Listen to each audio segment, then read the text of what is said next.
بسم اللہ الرحمن الرحیم۔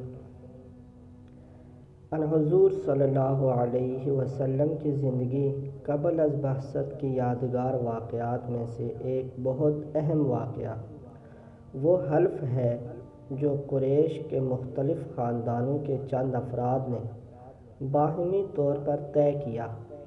ان حضور صلی اللہ علیہ وسلم بھی اس معاہدے میں ایک رکن کے طور پر شریک تھے۔ زیر نظر واقعہ ان حضور صلی اللہ علیہ وسلم کی عمر مبارک کے 20ویں سال کا ہے۔ عربوں کی ساری خرابیوں کے باوجود ان کے اندر ابھی تک اخلاق حسنہ کی بعض باقیات موجود تھی۔ ظلم کے خلاف کبھی کبھار ان کی رگ حمیت جاگ اٹھتی تھی اور وہ ظالم سے مظلوم کا حق دلانے کے لیے سینہ سپر ہو جاتے تھے۔ قبیلہ بنو زید کا ایک شخص کچھ مال تجارت لے کر مکہ آیا۔ اس کی بیٹی بھی اس کے ساتھ تھی۔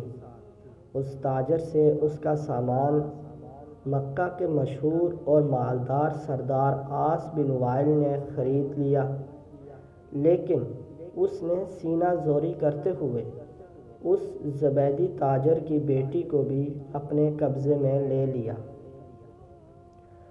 وہ اجنبی شخص خانہ کعبہ میں آیا اور خانہ کعبہ کا غلاف پکڑ کر بلند آواز سے روتے پیٹتے ہوئے فریاد کرنے لگا، اے شہر مکہ کے شرفا، تمہارے بااثر آدمی عاص بن وائل نے مجھ سے زبردستی میری بیٹی چھین لی ہے۔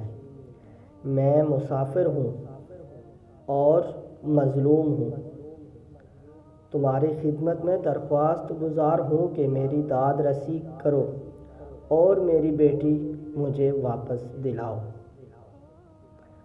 آواز و پیشکش حافظ محمد صدام حسین کاشمیری۔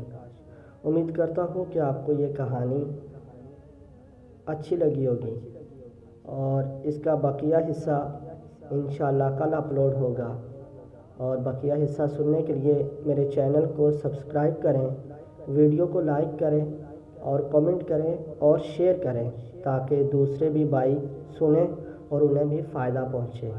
اللہ آپ کا حامی و ناصر ہو۔ ملتے ہیں اگلی ویڈیو میں، تب تک کے لیے اجازت دیجیے۔ اللہ حافظ۔